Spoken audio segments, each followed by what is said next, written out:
and welcome to the last video of Luke's educational mini-series on texture. My name is Robby Napoli, director of Luke's Choir, and in this video, we're going to be looking at interpretation through texture. But first, a disclaimer. Interpretation of music is an incredibly personal thing. In this video, I'm going to give some insight into how I, as a director, use texture to influence my own interpretive decisions. But at the end of the day, it's about what you think sounds best with the group of singers in front of you. There's no right and wrong, so take bits and pieces of this that you like, and as you continue to take bits from other directors, you'll start to form your own preferences for interpreting choral music. Alright, so, in our last few videos, we discussed a lot about texture. We learned about monophony,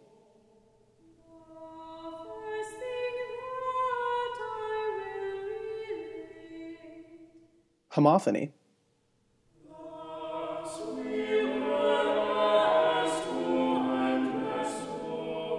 polyphony,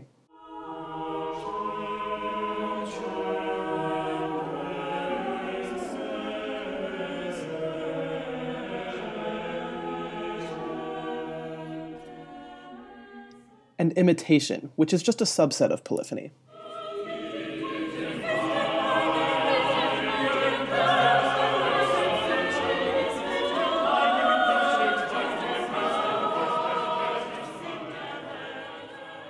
We also learned about two of the great choral composers in our history, Tomás Luis de Victoria, who wrote the ever-famous O Magnum Mysterium, and Felix Mendelssohn, the child prodigy who was not to be overhyped.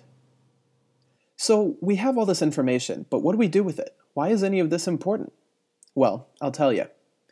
Sometimes, when you look at a new piece of music, especially with older pieces, like those from the Renaissance, you'll get to music that has no interpretive markings, meaning we've got no dynamics, no phrasing, no crescendos or articulation, nothing.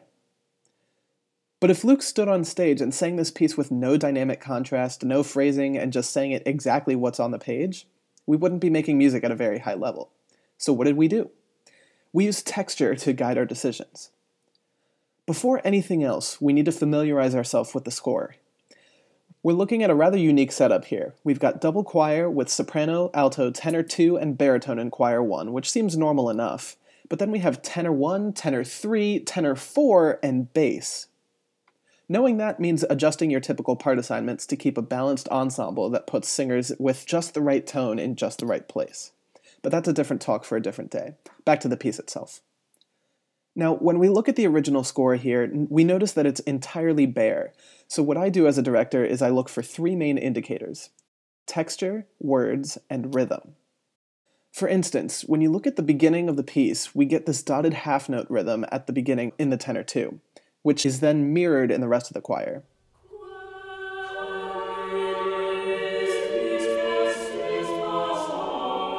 In fact, you might have even noticed that the tenor 2s sing an even faster version of that rhythm in measure 3.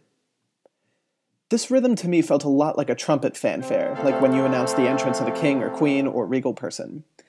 That tells me that we probably want to give this a bit more rhythmic energy to this section, and the best way to do that is with accents and articulation. Then, we look at the words, or in this case the translation of the original Latin Christmas text. This first section here spends a lot of time on the words quem vidistis pastores, meaning, whom did you see, shepherds? The speaker very excitedly asked the shepherds what they saw in the fields before they shipped out to Bethlehem, so I'd say that agrees with the rhythmic themes here, in that the first section warrants adding some type of energy.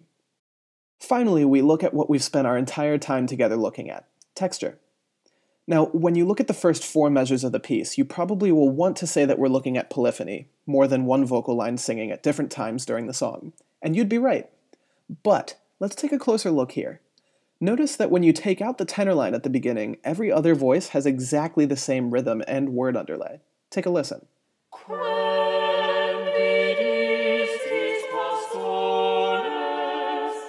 So we know we're in polyphony, and by the way, that's polyphony using imitation because they mimic the same rhythmic idea. We know they're in polyphony, but when we take out just one voice, we realize that everyone else is in homophony, singing the same words at the same time. Because of that, I'm just going to refer to something like that as homophony with an asterisk, just so we know that it's not pure homophony, but it can kind of be considered as that. Now, here's where understanding the difference between these textures is important. Composers in the Renaissance didn't have dynamics to tell us how loudly to sing, so they relied on texture to tell us.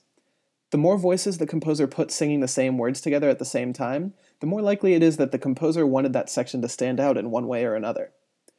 But remember, making something loud isn't the only way to make it stand out.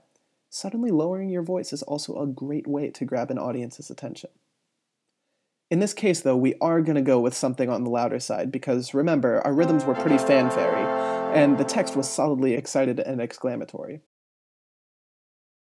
Now, I want this to be loud, but I don't want it to be so loud that it overshadows the climax of the song later on, so I decided to call this mezzo forte, which is Italian for moderately loud. We're also going to accent our dotted fanfare theme so we can draw some attention to it and sing it more like a brass choir. The next section of the piece says, tell us who you saw on earth. And if you look ahead to measure 11, you'll see that with this text is where we start to see our first bit of extended imitative polyphony, where the same melodic idea is being passed between voices. It's text painting.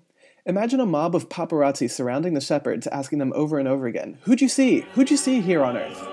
That's the effect we end up with.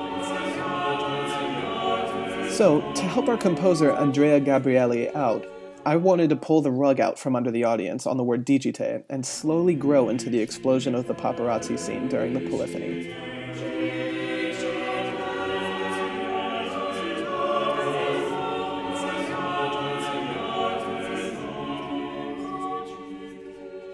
Now, we don't have time to walk through every decision Lux and I made throughout the piece from beginning to end, but if you look through the rest of the piece and use those 3 indicators for interpretation, I bet you can start to figure out the rest of it for yourself. Ask yourself, what do the rhythms want me to do? What's new in the texture, and how do I want to bring attention to that change? And does the text support the decision I'm making? If you have a good answer for all these questions, you'll be moving in the right direction.